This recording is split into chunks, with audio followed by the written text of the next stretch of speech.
NBA GM said what about the Pacers? Said what about Tyrese Haliburton? Some good, some bad in this year's GM survey. Plus, are the Pacers' injuries that enough to change their win projection? And some quick run-throughs on Malcolm Brogdon on the Pacers' rebounding emphasis and a Keegan Murray extension that I want to keep your eye on. That's all coming today on the Locked On Pacers podcast.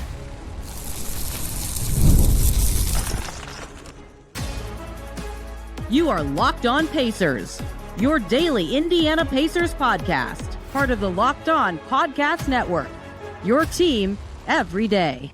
What's up, everybody? Happy Thursday, and welcome into another edition of the Locked On Pacers podcast, where we, of course, talk about the Indiana Pacers. As always, my name's Tony East. I cover the team for Forbes, and today, a ton of stuff I want to get to. The NBA GM survey has been out for like a week, and I have not talked about it yet because there's some stuff about the Pacers that made me scratch my head, some reactions to it that I thought Pacers-related were kind of dumb, and some really smart things that you'll hear from decision-makers around the league concerning the Pacers. Somebody asked me if the Pacers' injuries would make me change my win projection, mainly TJ McConnell. I want to talk a little about that, a little about the Spurs, because that's their next game, and we won't have time to talk about that tomorrow, which we'll get to later. I want to talk about Malcolm Brogdon, Keegan Murray, rebounding. Woo! Busy episode. This would have been a good day to bounce ideas off of somebody, but I wanted to change the guest schedule because I forgot Starting Five comes out today. When you're hearing this, Tyrese Haliburton, of course, will have, I believe, his own episode or like his own series of episodes about his season, and that is much more interesting to talk about with somebody tomorrow. So Tyler Smith will join us for that. Let's start. GM survey is out. Every year it comes out. John Schumann gets all 30 GMs or a decision maker from her front office to answer questions about the NBA. Always interesting to see where GMs do and don't think about the Indiana Pacers. For example, they asked all of them to rank their top four in each conference. The Pacers got, guess how many votes for top four in the East? 0. They got a few last year, and that ended up being correct. I'm not surprised they got 0 for top four, but 8 teams did. So it looks like that they ranked the top 8, even though it was the top 4. I get it. I'm surprised like Boston got a vote. That was really interesting, but not a huge deal. It does tell you what the league thinks of the Pacers, though, right? Certainly not among that tier, which I don't have them there either, but I get it. One that surprised me, though, is the second. I went chronologically through the questions of this surprised me, the Pacers were here, or this did not surprise me that they were here, whatever. There was a question about forces opponents to make most adjustments. Jokic, runaway winner, deserved. No votes for Tyrese Haliburton. And Haliburton is heavily featured on this, right? Like, he was not a forgotten player. Like, 3 of the Pacers' 4 opponents changed their starting lineup in the postseason. One did it twice. The Cavs probably would have if they were actually healthy enough to actually do it. Like, the Pacers make everybody adjust. Every team gets in the trenches with the Pacers and goes, oh my God, that we can't keep up with this or that, or their style's so demanding, or we need to rely more on depth or different depth. Like, I'm surprised that got no attention or no recall from anyone in that answer, because a later related question about the head coach that makes the best adjustments, spoiler alert, we'll get to that, the Pacers are included, right? So I don't know. I was very surprised that it was so separated, that it's all the coach and not Tyrese Haliburton for the Pacers. One question I thought might get a Pacers inclusion was votes for breakout season. None for the Pacers. I thought maybe Nembhard, given that he has pretty high status in the league and is thought of highly by decision makers, would get something, or Mathurin, who of course is a monster scorer. Neither of them got there. I thought that was interesting. But also interesting, for the first time of his career, despite a dismal start to the season and a crappy in general first 20, 25, whatever you want to put on a games, the best point guard question in a league that has Steph Curry and Shai Gilgeous-Alexander and Luka Doncic, Tyrese Haliburton gets a vote. Do I think Tyrese Haliburton's the best point guard in the NBA? If you count Shai as a point guard, no, I don't. Do I think Tyrese Haliburton deserves to be mentioned in the answer? Yeah, I do. And so it's interesting because the answer to the actual question, I don't think I would pick him. But it's like if you had to show, 1, 2, 3, 4, 5, he should be on there. And I'm glad he got a vote. He deserves to be in this conversation and talked about like that every year in the playoffs. He's very, very good, and that has to matter at some point. So good for Tyrese Haliburton. He probably won't be on there next year because he's not playing this year, but certainly interesting. This is the part that I thought was not reacted to enough by fans, ironically, and we'll get to one that was, and I was kind of surprised by it. It's, look, plug your ears or do the, stop talking about this guy thing, whatever. Miles Turner, the move, got included in here when they asked about offseason stuff. So one of the questions is for offseason edition, I'll make the biggest impact. Miles got a vote. I thought that was kind of dumb. Kevin Durant should have been the runaway favorite to that to me. Paul George was the answer last year by like a runaway, and that was not the answer, which is funny. But that getting a vote one was telling to me that, some think the Bucks will be great with him. But the more telling one about Miles was there's a question about the most surprising move of the offseason. And number one was the Damian Lillard stretch, which at 43% of the vote, I would assume is 13 out of the 30 votes. And then second place was Miles Turner signing with the Bucks at 30%, which I'd assume is 9 votes. If you want to assume that my math is correct, because guess what? It's very easy to do percentages for 30 teams. That means 22 of the 30 GMs thought Miles to the Bucks was the most surprising thing that happened this entire offseason. I put the odds of Miles' return very high. Every single person I talked to who knows anything about anything going on in the NBA was like, yeah, I think he's going to be back. And I still think that this happened in such a stunning way that the Pacers could not have reasonably expected it to end the way it did. Not ending that with him being on a different team, but ending that specific way where that specific team sneaks in with an offer in the dead of night and they don't get. The dead of night is not the right saying. It was in the middle of the day, but sneaks in with an offer and they don't get a chance to match. I think the Pacers would be included to me in that, surprised by that move. And this has been talked about to death, how this possibly happened the way it did. But I think that this again speaks to 22 of the 30 teams were like, what? Like no one saw that coming. I think the Pacers negotiated from a position of also not seeing that coming, and now Miles Turner on the Bucks, and we will stop talking about that. This question did not have a Pacers answer, sort of, but it sort of did. Which rookie will be the best in 5 years? You can probably guess that Cooper Flagg was the runaway winner. No Pacers were voted for. They shouldn't have been. Cooper Flagg should be the winner there to me. But it said who won 5 years ago, because they asked who's going to be the winner in 5 years. Lo and behold, it was James Wiseman. So I don't think would be the answer to that. I'm actually curious who would be from that draft class. I can't remember who the number one pick was for some reason off the top of my head. I'm probably being stupid. Regardless, LaMelo's really good, for example. That does speak to the potential that people saw in him. And I think the Pacers, in a year that development might be just as important as winning for them, are, again, right to try to invest in him this year, regardless of, the preseason and how that's gone for every center on the team. Give it a chance, right? Give it a chance. If they can turn him into something like they have with all these other centers, that'd be huge. Biggest steal where drafted. This one made me laugh. Talon Peter. I would love to know when the votes were tallied on this one. Talon Peter got a vote. Did they ask them after Pacers Thunder? They did not, because this came out before his 18-point preseason game. So that one cracked me up, because during the ESPN broadcast, they were like, who did they pick? What do we do? They had to cut away completely from the broadcast for I think 2 short commercial breaks. And then Gavoni was like, yeah, I don't even have this guy in my top 100 or whatever he said. And now people are calling him the biggest steal. Turns out when you're good, people think they should have picked you, or people thought they should have been hired. But that one legitimately made me smirk laughing a little bit, because I was like, wait, this guy was not considered a stretch surprise. And then that happened.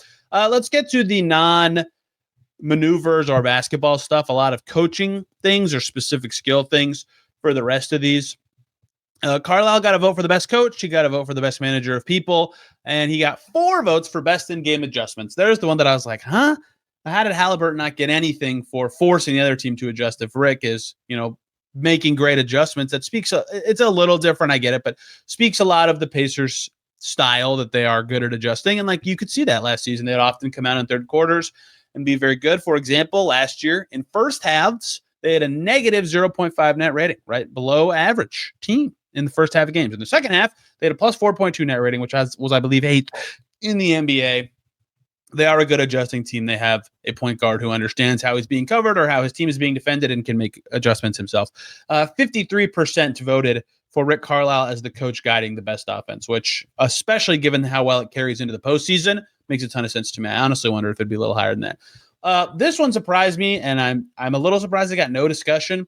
No assistants on the Pacers on the best assistants list. Again, look, Carlisle is a great coach. He is obviously the head of it, deserves the lion's share of the praise, but he's brought the staff with him for forever for a reason. And I know they lost Mike Weiner, but Weiner finally, before he was no longer with the Pacers, got the interview or whatever, got attention from the Knicks. And I said at the time, finally, I always wonder, because when teams have success too, their top assistants usually get looks from other teams that are like, hey, let's see if we can emulate some of what they were doing. That barely happens with the Pacers. I still don't quite understand that Mike Ganoria deserving winner. I've heard good things about him in Minnesota below Chris Finch. Couple more things player-wise to get to. Most fun team to watch.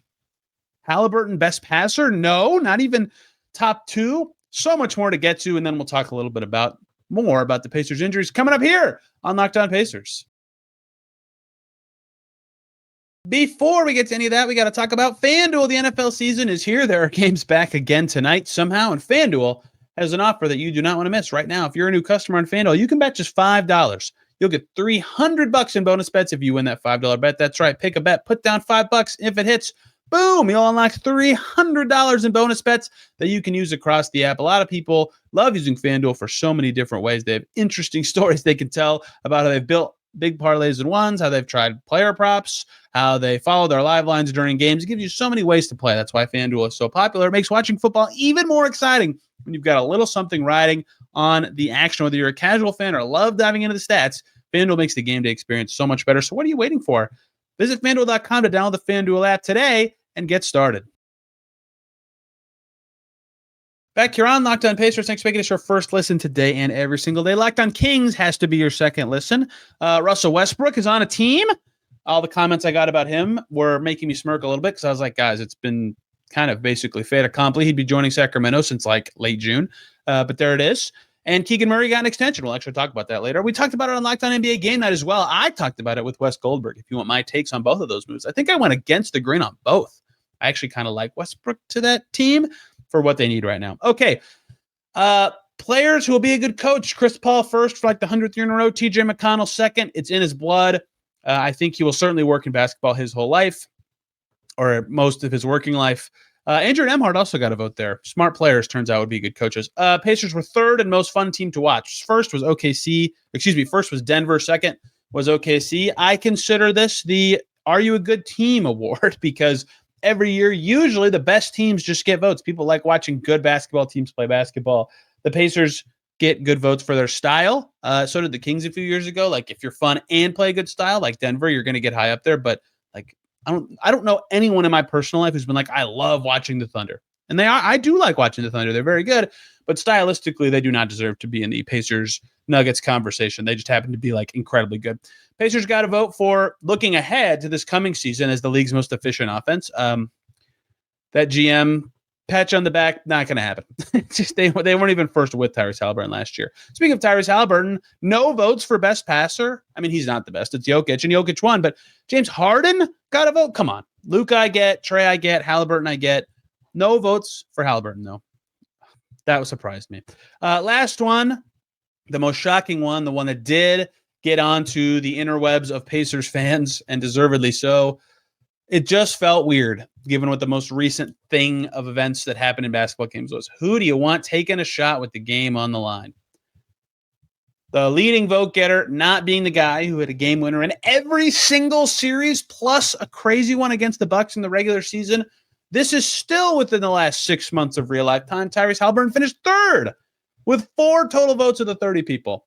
I mean, if that is not a look, Steph won. He got 14 votes. I get it. Steph has lots of crazy game-winning shots, especially in regular seasons, a few in the playoffs.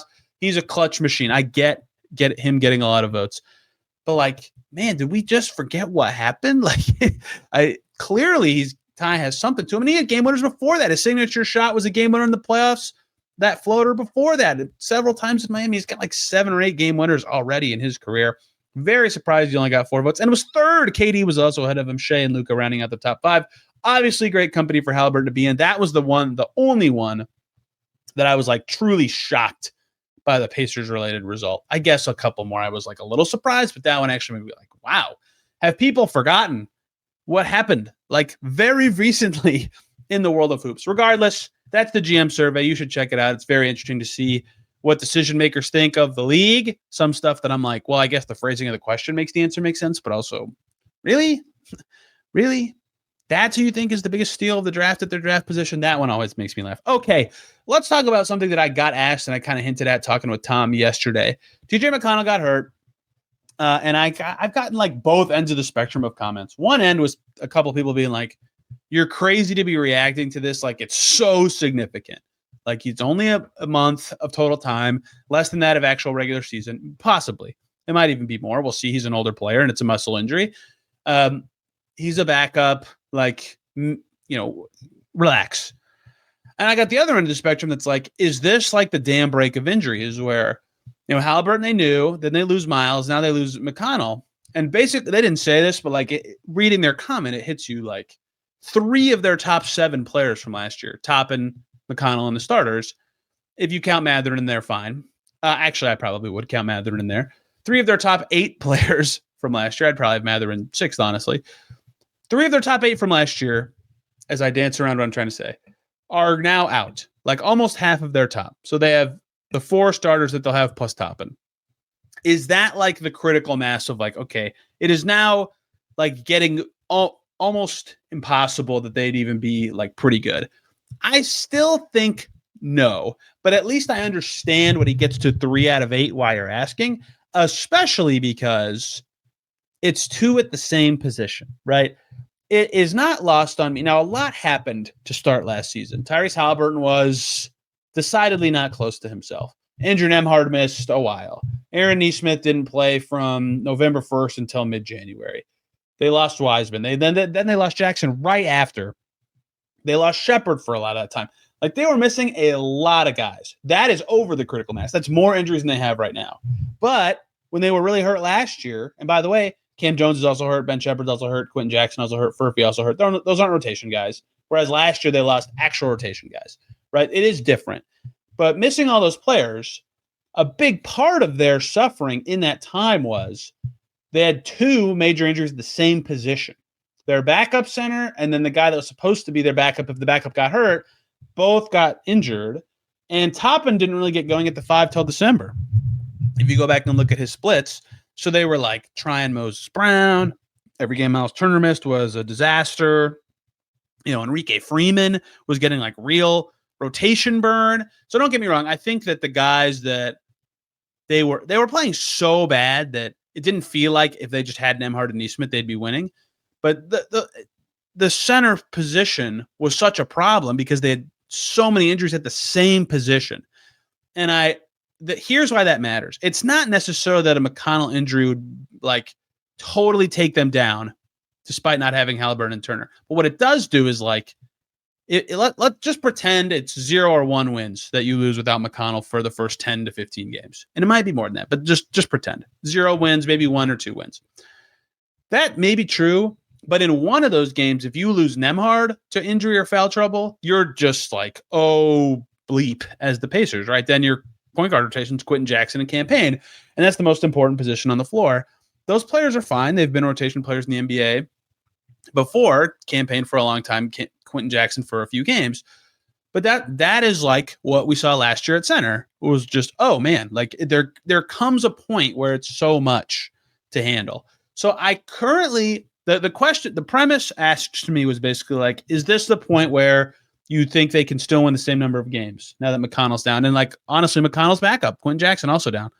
And Furphy, I didn't project to be a rotation player, but he was playing okay. We'll see what Ben Shepherd looks like on Friday, which, by the way, he did full participate in practice on Wednesday, so I'd imagine he's going to play in that game.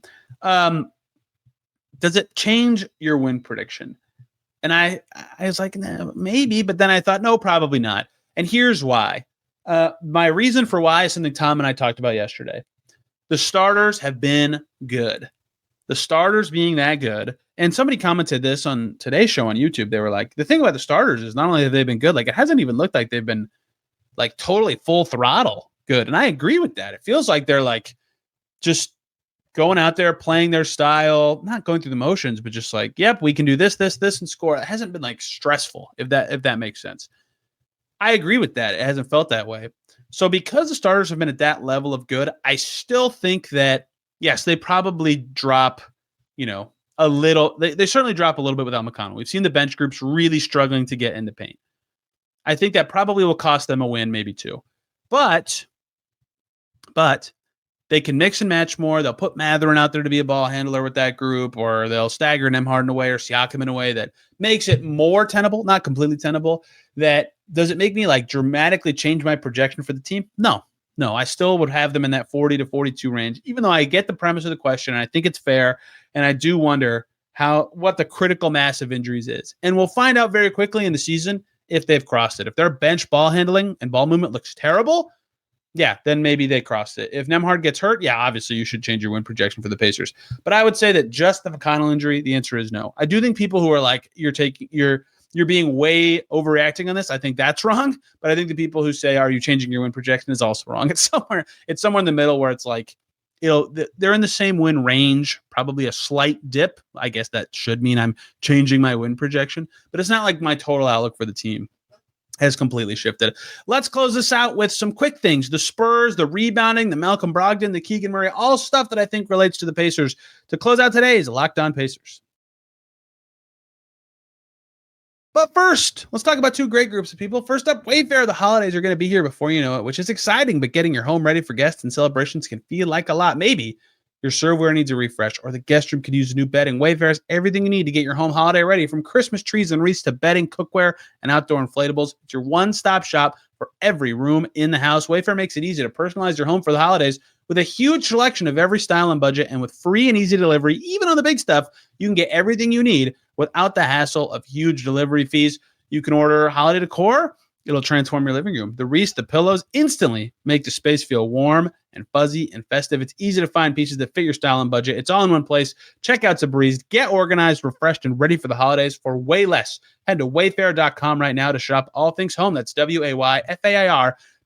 Wayfair, every style, every home. Let's also very quickly talk about the great people over at Gametime, the best way to get tickets. Basketball season's here, and nothing beats being in the arena for those opening games. But tickets can be a headache. Between waiting in queues, surprise fees, and prices that jump right before checkout, it's easy to get frustrated. All you want to do is cheer on your team. That's where Gametime comes in. Gives the fans the advantage, your ultimate hack for scoring amazing NBA tickets fast, easy, and stress-free. Get seats for Pacers Thunder. You can get them in minutes. It's simple. You see what you pay with no hidden fees. You know what your seat view is going to be like before you get there. They have zone deals where you just pick your section and bam, they help you save big. You can even get tickets for under $25. So take the guesswork out of buying NBA tickets with Gametime. Download the Gametime app, create an account, use the code LOCKEDONNBA for $20 off your first purchase. Terms apply. That's LOCKEDON NBA for $20 off at Gametime. Swipe, tap, ticket, and go. And we're back here on Locked On Pacers. Thanks for making us your first listen today and every single day. Your second listen, Locked On NBA Game Night, to hear me talk about games from last night. The Hornets, the Grizzlies, the Raptors, the Celtics. We covered them all. We covered the big Kings moves. LeBron's health. He's going to miss like a while. Probably going to miss the Pacers game in LA early in the season, it seems like. We got to a lot. Wes Goldberg and I. Okay, rapid fire through some things that I want to talk about that are Pacers related. One, something that I talked about already a little bit, but in more detail now. After they played Minnesota, I briefly mentioned in that game, it felt like there was a stronger emphasis on rebounding from a team level. And I think it's much easier to formulate thoughts about that now that 3 preseason games have happened. And the reason I really wanted to dive into this is stylistically, I tweeted this early in the offseason. I heard so many podcasts talk about the Pacers. They'd say, oh, well, this team should try to play like the Pacers and play faster. And like just pace, I've talked about this in the show already, is not what makes the Pacers special. What makes the Pacers special is their pace combined with their passing volume, their low turnovers, and their random style they play, getting from action to action. Well, guess what? Let's check in on the low turnovers because they're passing a lot still. They're getting from action to action quickly with all their players. That's all great. And this is preseason. Some of the guys causing the issue I'm about to say will not be playing heavy minutes or playing at all when the regular season starts. Turnover percentage in the preseason, the Pacers, out of the 34 teams that have played preseason games, which includes the Guangzhou Long Lions, the Southeast Melbourne Phoenix, Jerusalem, and one other and Melbourne United. Those 4 teams are all there. All those 4 teams have better turnover rates than the Pacers. The Pacers are 33rd in preseason turnover rate, 22.1%. Only the Nets, with all their rookie ball handlers, have been worse. Yikes, right? That's bad. That has to be cleaned up. And for a team that was so good in the possession battle, how often after the Pacers improved last year did Rick Carlisle mention that postgame? The possession battle, the rebounding, the turnovers, whatever. 2 years ago, as they turned their season, not around, but like they started winning before Haliburton got hurt, right around Christmas, they changed their starting 5 to get Jalen Smith out there and get more rebounds, right? They are turning it over too much. That's just like its own thing. They need to clean that up. But one way to offset a turnover deficit would be win on the glass, get possessions that way. And I think you've seen them, and like Haliburton's out. They're going to be a worse turnover team this year.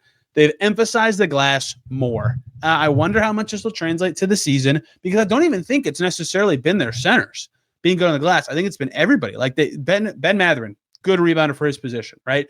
They have guys that on their team that can be good rebounders that are perimeter players.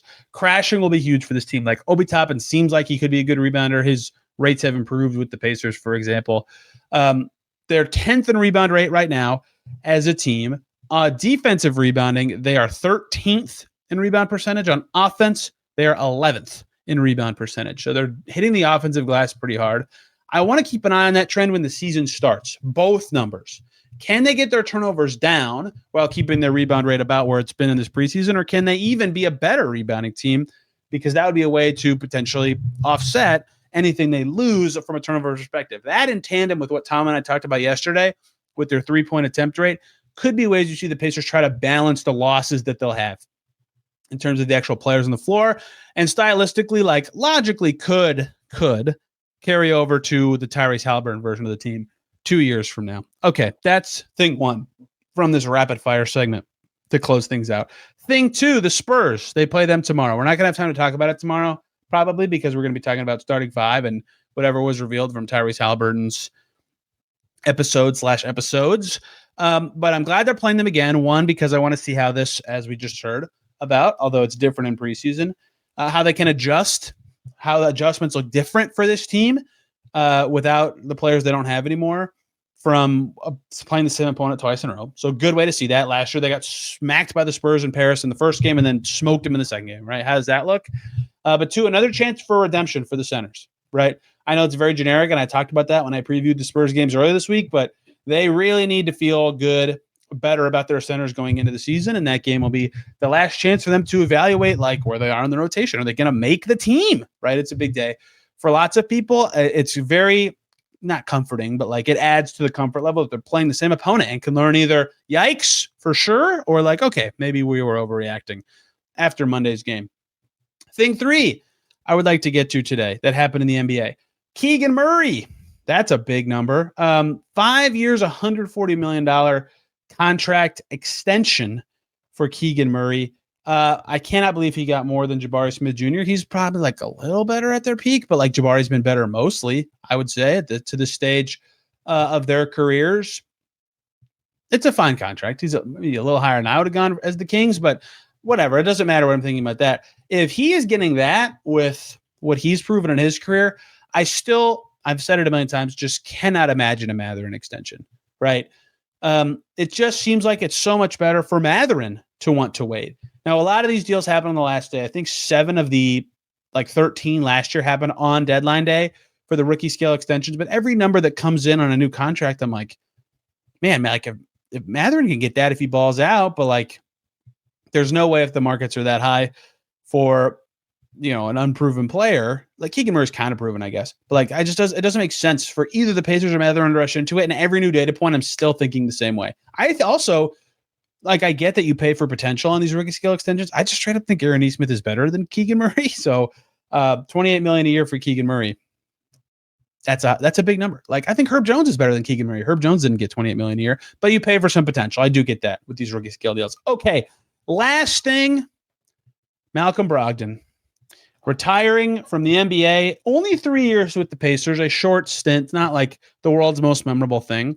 But let's be clear. He averaged 21-8 for a season, or 21-6 for a season. The year before, he averaged 7 assists. He averaged 19-6. His final year with the team, he was a good player. He was hurt a lot. That team did not have the needed leadership to really elevate itself from poor situations that they were sometimes in. Malcolm Brogdon was a good player for the Pacers and a good dude. Great career of 9 years. I do wonder if this is telling about what his odds are of actually making the Knicks roster this year. I already got a comment that the Pacers have signed him to be the point guard. Again, a lot of these players at this point of signing know what they're signing up for in terms of potential role, potential guaranteed money. Like if the Pacers offered fully guaranteed money before camp, yeah, they could have got these guys, but no one was offering that. That's why everybody waited. Regardless, Brogdon was good. I want to salute his career. The Pacers went 45-28 that first season with him on the team. 45 wins in 73 games is a 61 win percentage. That's higher than the Pacers had last year, right? That team was set on pace to win over 50 games. They were quite good with him as the leader. They had home court advantage and then got steamrolled by a Heat team that made the finals. But they had good seasons with Brogdon running the show. He was a quite good player at his peak. Salute to his career as he retires. It's a shame that only nine times total, did Brogdon, Oladipo, Warren, Sabonis, and Turner all play together. That group could have been good. Could have been pretty good. They were 6-3 in those games, but Depot injuries, Brogdon injuries, Warren obviously for 2 seasons. It just never happened. And then in the bubble, it's about to happen for the playoffs. They had Turner and Warren and Oladipo and Brogdon, and the more like the healthiest guy of them all, Sabonis, misses that Heat series. I still think they lose that series, but they at least win games if he plays. Salute to Malcolm Brogdon. Great career, great person. That's the end of today's show. Tomorrow, starting 5. I forgot about this. So thank you, Netflix, for fun stuff to talk about in the offseason. We'll see more behind the scenes of Tyrese Haliburton's magical season from last year. Tyler Smith's going to join to talk about that and so much more Pacers if there's any stuff else that I want to bug him about.